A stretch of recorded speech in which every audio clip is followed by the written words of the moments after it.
probe where you just have like a little tube that you can take. So a lot of times in agriculture, you'll use a soil probe because the soil is not super compacted and it's really easy just to punch down, take a sample. In other areas though, we have to deal with a lot of root mass, really kind of more compacted soils, especially out here with all the sheep and stuff running. So we need something that has some teeth on them. So we use bucket augers here. We can use big ones, we can use small ones. This one can extend when there's not a bunch of tape on it down to 9 feet. We're not going to go that deep today, but so instead of having a pit from, say, a backhoe, where you could just scoop out a really large piece of soil and be able to stare at the soil wall, that's one option. We don't have that today. The other option is to dig a 1 by 1 meter pit. We also don't have 3 hours out here this afternoon. So what we do to be able to look at the soil face is we use these soil augers. So we'll use the auger, take up a little bit of soil, and we'll place the soil as if we are looking at the soil profile. We also use sharpshooters, also known as tile spades. These are really nice for getting down in there. Also, if you need to scoop out soil, sometimes the soil won't stay in the bucket depending on what type of auger you're using. So this one is really meant for more clay soils, so you can, if it's wetter, you can actually punch it out and get it out. If you have a sandy soil, you want a bucket that's enclosed, so it actually takes the soil out and keeps it in there. Otherwise, you'll try to take it out and this whole sample will just fall out. You guys may have that happen today. It's okay. That's what your hands are for. So we'll get it out. So we will, I guess, probably go right about where you are standing. And we will place our soil. So that'll be the soil surface down. We'll probably run out of room. We'll have to go to here, to here. So we'll just keep working our way across. What we want to do first is take the sharpshooter and get the grass off the top. So somebody wants to do that. So you'll just kind of make a very shallow cut that's about as big as the bucket auger. And what we try to do, soil scientists, is make it look like nobody was here. So we'll get a little bit of just probably about that deep and pop off the grass area. And we'll set that aside. So when we're done, we have to fill the hole back in, and then we'll put that little grass piece back on. Nobody knows we're here.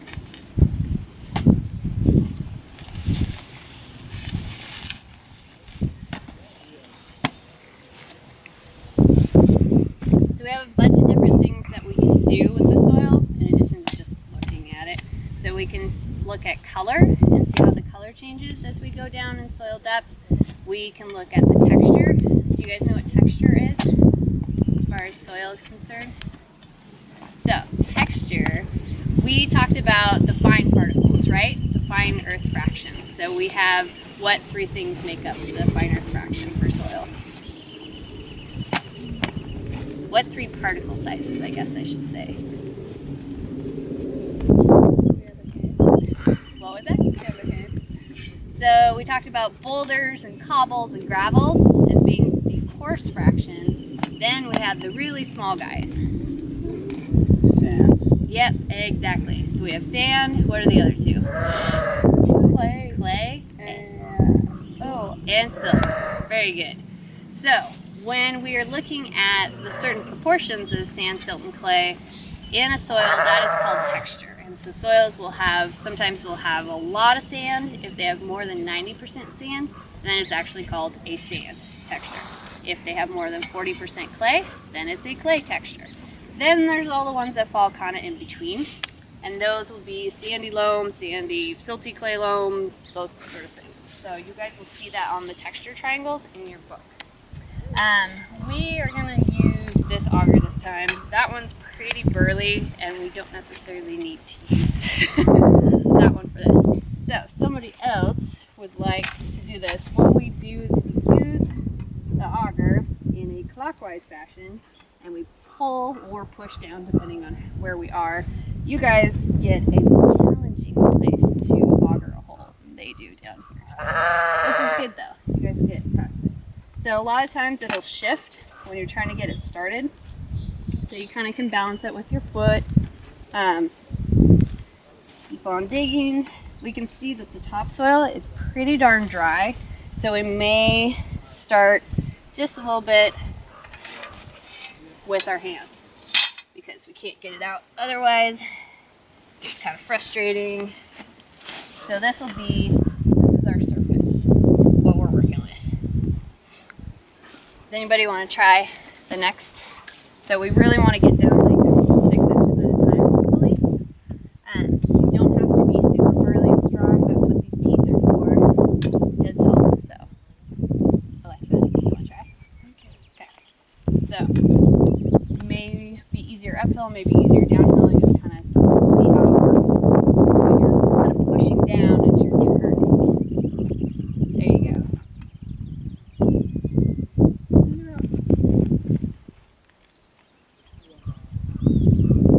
Yep, we're starting to get a hole. This is good. Keep going until this actual bucket is filled up. We might be able to actually get it to stick. Once we start to go down in the soil, it actually will hold in that bucket auger. Fabulous. Okay, so one of the things is this starts to get lower than your head. Yeah. You don't want to sit there and be like, because you're going to bonk yourself in the chin. So usually take your hands off the auger and you lift up, making sure there's nobody up ahead of you. And you can shake it out. Sometimes you have to bang the handle. But you guys can see, even just from here to here, we're starting to see a change in color, right? Yeah. Okay. Next person. Sweet.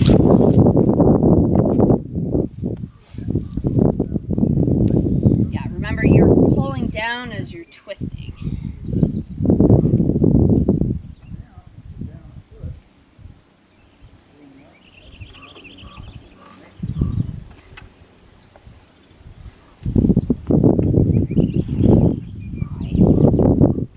Until that whole bucket is filled up until we get to the top of it.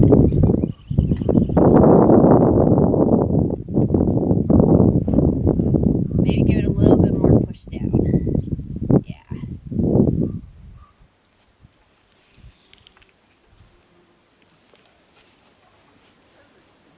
You guys are all going to have fabulous shoulders by the time this is done. Great workout. There'll be muscles there that you had no idea that you had. Alright, you want to pull this one out? There we go. Great. And we'll put it down. Next little section. And we'll try, because we're on a slope, we may have to just hit the end of that guy to make it fall out. So we'll tip it down so this hits the ground. Keep it kind of, yeah, there you go.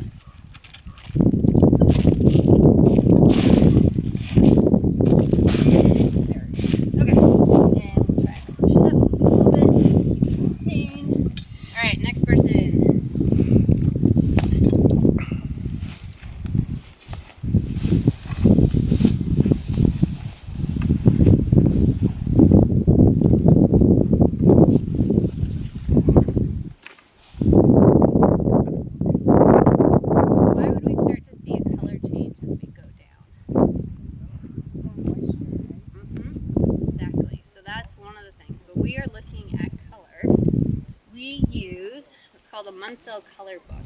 So these are industry standard colors. So it's not just soil, it's the people who are in charge of saying what color is what make these sort of things. So these books are fairly pricey. They run about 150 bucks a pop. So what we do with these, we don't just sprinkle the soil on top to figure out what the color is. We usually will sit there and you take your non-dominant hand, so whatever hand you don't write with, put that underneath, and you can sometimes have a partner with you to hold the book for you. You can take this out. We'll leave these in here, but you can place the soil underneath here. What we want to do is have the sun over our shoulder, and we want our sunglasses on.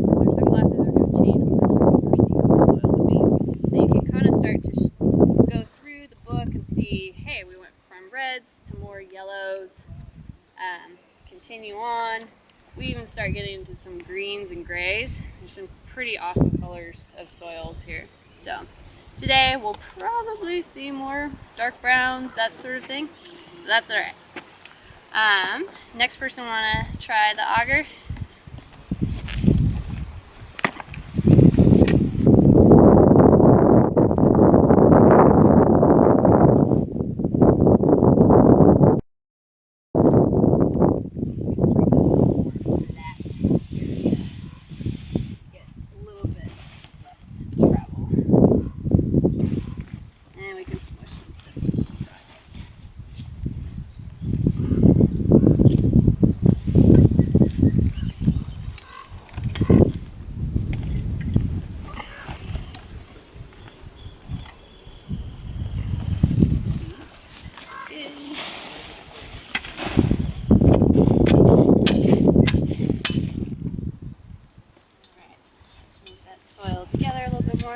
Okay, so is there anybody, you guys have all had a chance to try? Yep.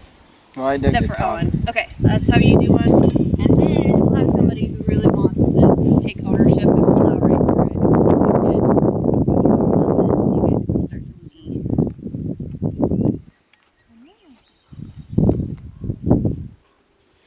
And we can also, we like to keep track of how deep we are. So you can have, I think we'll just use probably this guy.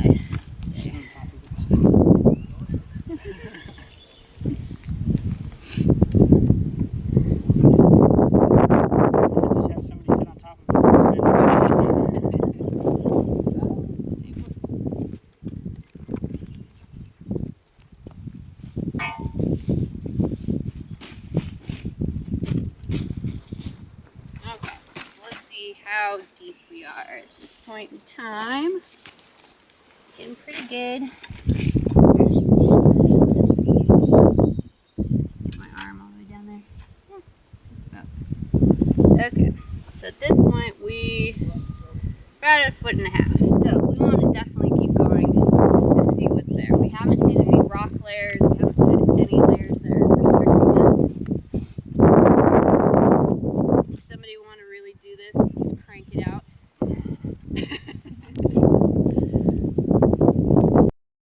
Have probably more clay in these lower horizons than we do near the surface. So there may have been deposition, or it could be, we could have had erosion and settling of clays here, or we could have had erosion and then formation of clay. So you can have stuff forming in place. So you can see a little bit more here. So these are what we know, what we call redox features. So there's oxidation and reduction going on. And these are chemistry terms that basically have to do with the electron either being there on the element or losing an electron. So you're gaining or losing an electron, and that changes the form. So when it is a reddish color like this, the iron has lost an electron, so it's more positive. So we have iron 3+. When it's more gray, the iron has gained an electron, and we have iron 2+. So that's the way to think about what's going on in the soil. So we can see we have pretty deep soils here, and yeah, there is some color difference as we go down, especially with the red, but we don't have a really sharp change in what's going on. It's pretty uniform. There's not a lot of rocks in here, so probably a lot of this is from erosion coming down the hill here and the sediment depositing in place. But because we do have some change probably in texture, so more clay as we go down, there is some weathering that goes on. So whatever was transported went through further weathering states, and then we end up with more clay.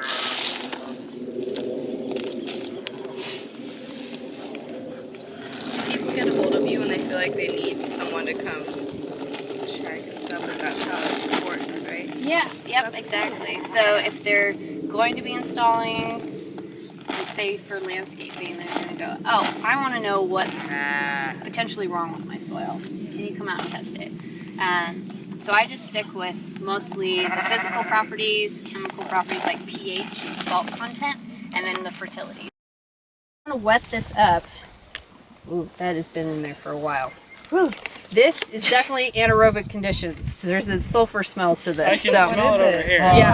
Yeah, it's been. I've had it on hand for a while. You know, drought conservation goes It is. so I didn't far. want to get rid of water. Okay, so we're I'm not going touching to moisten it up a little Oh, bit. yuck. Oh my God.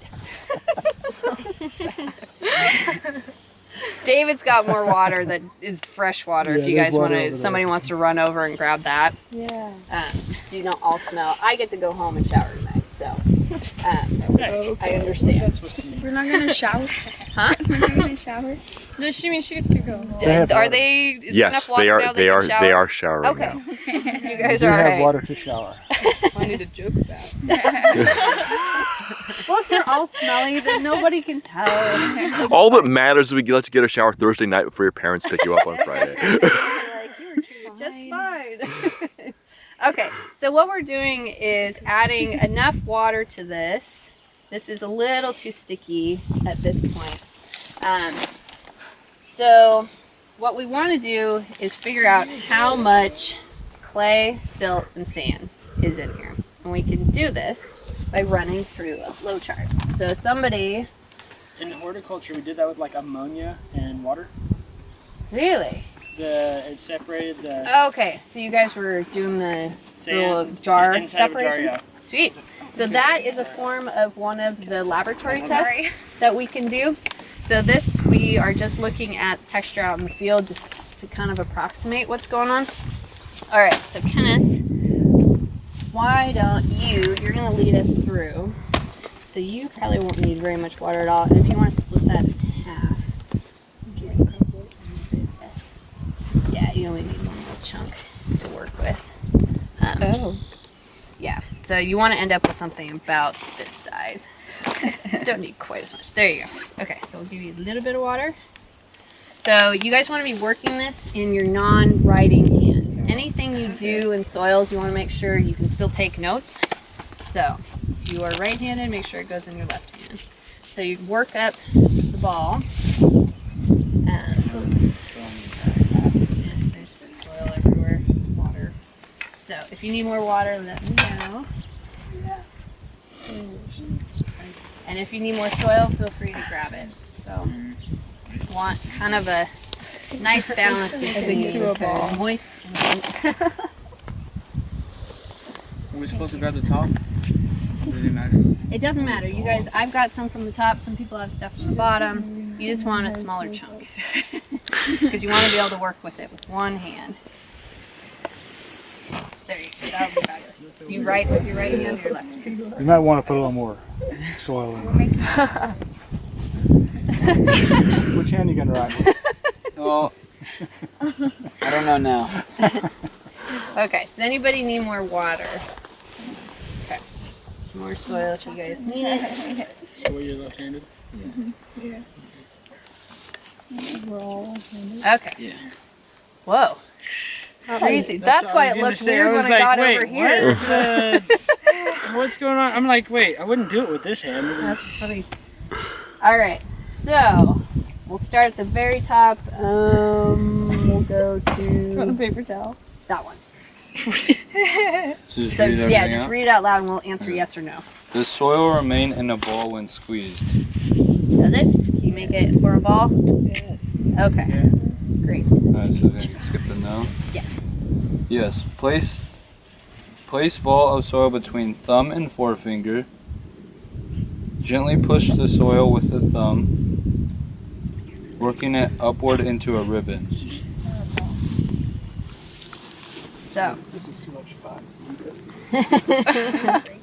so you're pushing it out like this, and you're seeing this is your ribbon. Seeing how far big of a ribbon you get before it flops over like this. I've got about an inch. What if it breaks? That's what it's supposed to do. You guys though, I got the top. you should have a pretty good ribbon, like super long. So if it doesn't want to form a ribbon, it may be that you have too much water, maybe that the soil's not worked malleable enough at this point in time. It may be that your ribbon's too thick. Okay, It's not a we ribbon, got that's a really Gumby. good ribbon. Very nice Calm ribbon down. over here. Okay. So we have a question then about ribbons. Yes? Yeah. Does the soil form a ribbon? Yes. Or everybody should have a ribbon, I think. Oh, I squished mine a little. We'll work on yours.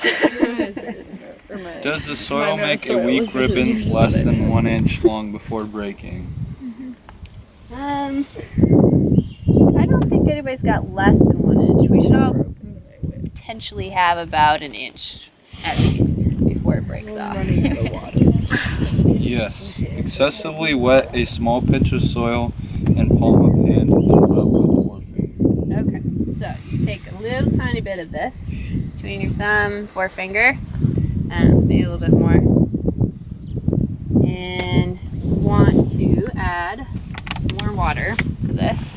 So excessively wet. Do I get rid of the other piece? You can hold on to that one for a little bit.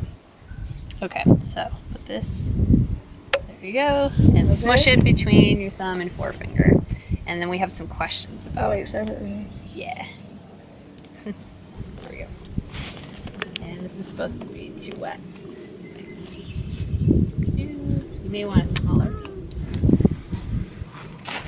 You do want to be able to feel what it feels like when we kind of go like this. We're playing a mini violin. So you want to take a little bit off.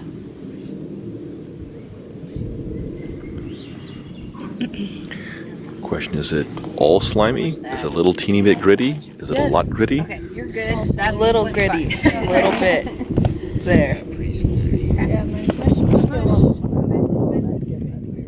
There we go. Okay, now what are our questions? Does the soil feel very gritty?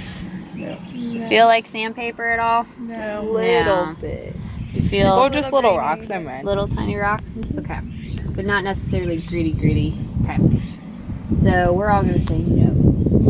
Does the soil feel very smooth? Yes. Pretty smooth. One of the things to look for when we're trying to figure out how much sand, salt, and clay in there, the grittiness will be for the sand, the smoothness will be for silt, and usually it's going to feel kind of like you can make a fingerprint in it, whereas clay will leave, it's all over your hands, right? Everybody's got a lot there. Okay, what's our third option? Neither grittiness nor smoothness predominates. That might be kind of where we're heading with this, I think. Feels smooth, but we have, I guess the smoothness. Yeah, Do you guys mine's ever just put getting cornstarch in a balloon? Kind of that smooth, like, feel. It's one of those, like, at home stress ball things that you can do. I Oh. was going, why would you do that? I know, it's like a different. I can say I have You don't want to spend $5. You can have your own. I get it. So, okay, so what does that leave us with then? What sort of texture? It's yes, it's loam and is medium texture. Okay. So how interesting. Yeah, that was sure. Usually we just talk about, we have groupings of fine to coarse textured. The medium textured doesn't come up as much as classification, but anything with kind of clay in it, we're talking about a finer textured soil as opposed to sand, which would be a coarser textured soil. So we have loam on here. So somebody without a bunch of messy hands, grab your notebook, and we can look at the texture triangle. We can see that on the texture triangle, that loam category, we're kind of working with potentially a range of clay that's in there. So we don't know exactly how much clay is in there, but we can see if we look at loam. So you want to hold this up, like so everybody can see. Thank you. Okay, so loam falls here. The way we read this soil texture triangle is we have clay. Usually it's really nice when the numbers are kind of shifted, so you turn your head to look and match it with the numbers. This one, not so much. So just know that clay you're reading straight across like this, right? Your sand you're reading up and to the left. And and you can kind of tell by if you are calling something a sand texture, it will have 90%. So, and you can see that the arrows want to go that way. Okay, so back to the loam. We have potentially about 9% clay to about 29% clay. So that's our range here. Whereas if we classified something as a clay, we'd have at least about 40% or higher. So this is what we're talking about as far as texture goes. Okay. You guys.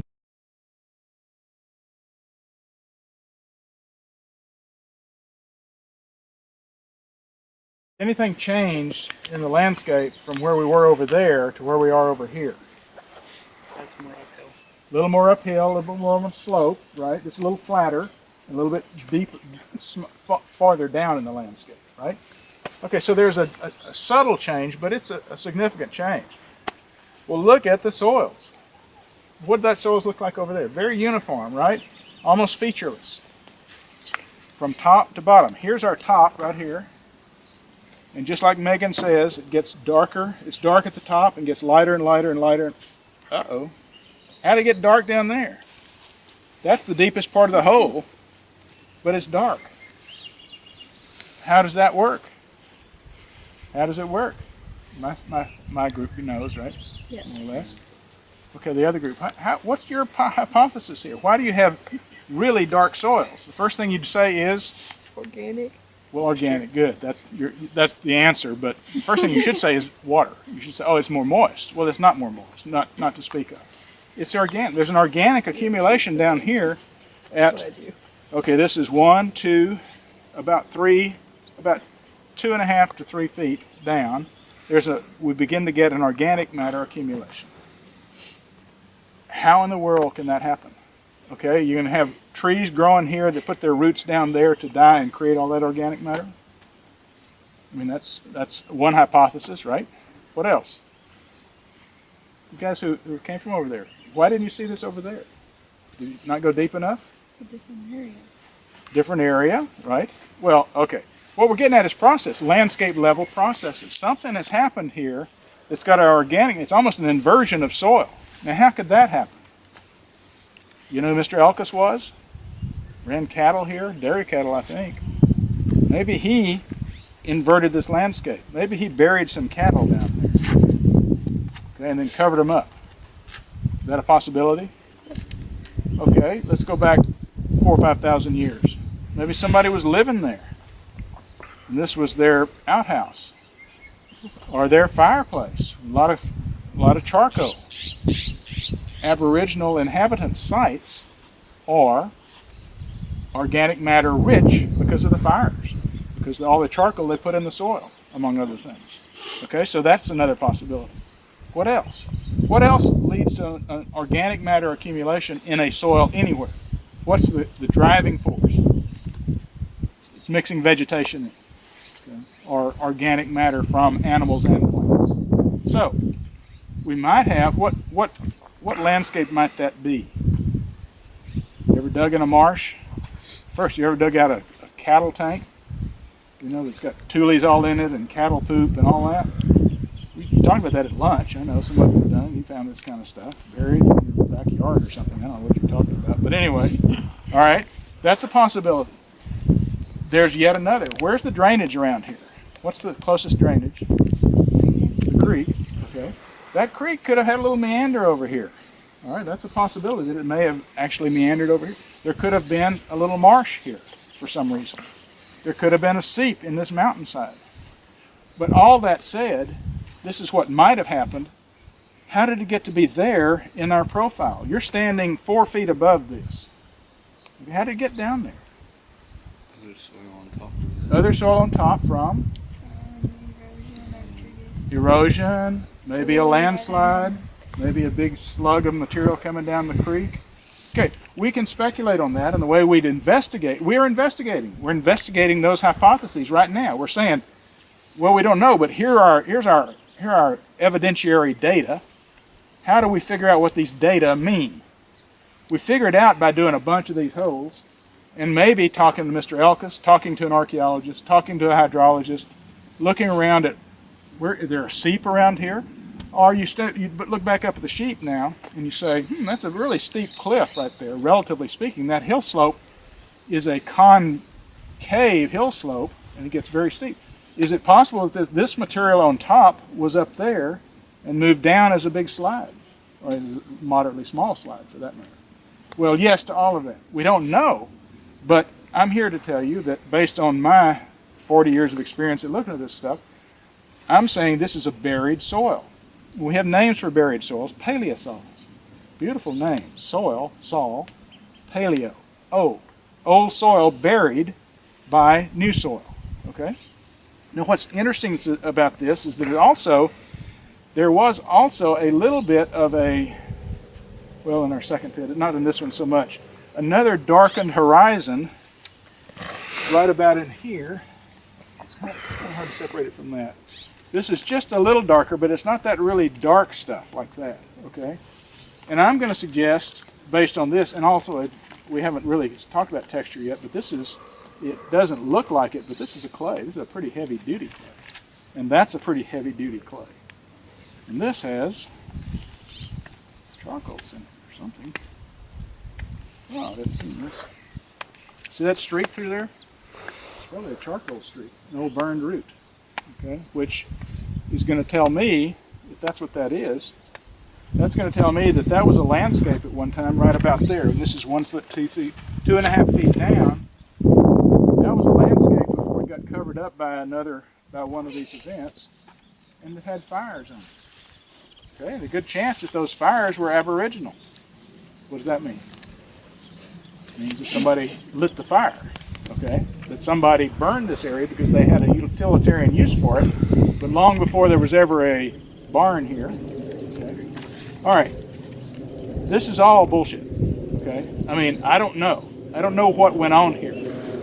I have a pretty good idea about some of the processes that happened here, and I have a pretty good way. You talk about CSI soils. Okay, the forensics of this kind of work. To heck with murders. I mean, who wants to deal with maggots and body temperatures, you know? Let's look at the soils. The soil information is here. We're doing forensic earth investigations right now, trying to figure out what's this story. The story I would like to think is that this is an Aboriginal inhabitant site. I don't think it is. I think what this is probably an old marshland, a little pocket, or a seep that was coming out of the hill slope here. It had a landslide that covered it and sealed that up, and then a subsequent landslide sealed it even more, and then over the years with use of the pasture you get a gradual accumulation. It's called a colluvial or accumulation of material on top of this, sealing that even more. The thing about organic matter in soils is it doesn't persist very long unless it's crystalline, as in a carbon particle, almost crystalline.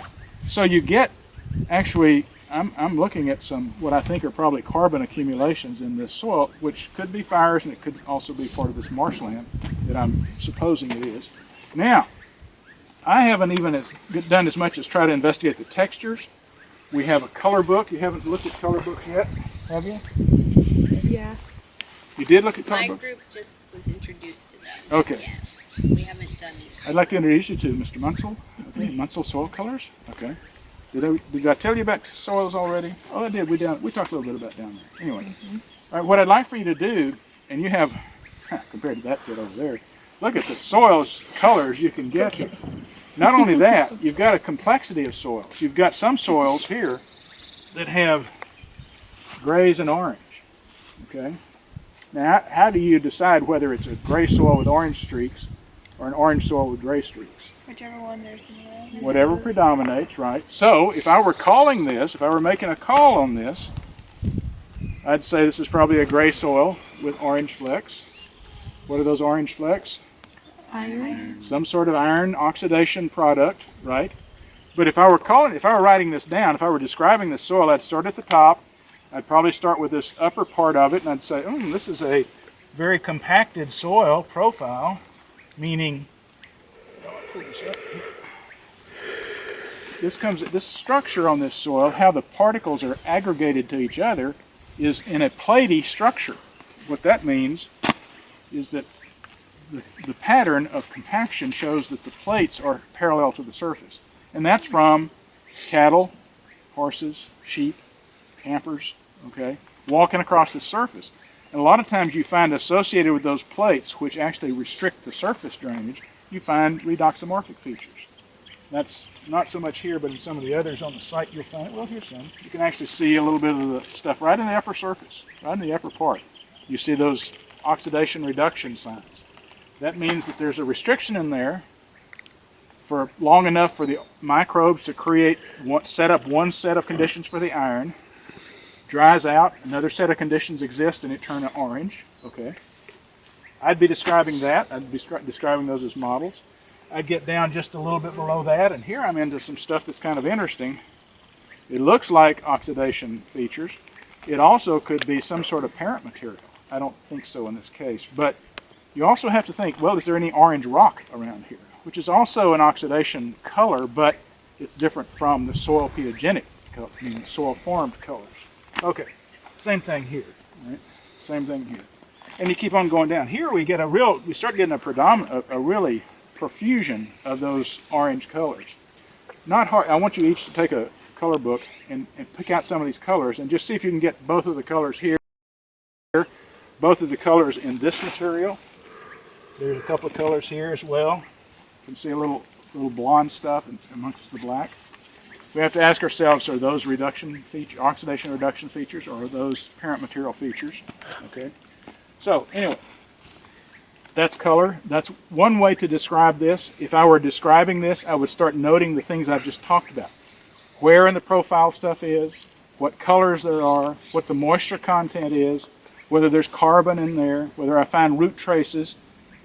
Note especially the massive change at 2.5 feet or 3.5 feet, 2.5, almost 3 feet, the massive change in color, and for that matter, texture.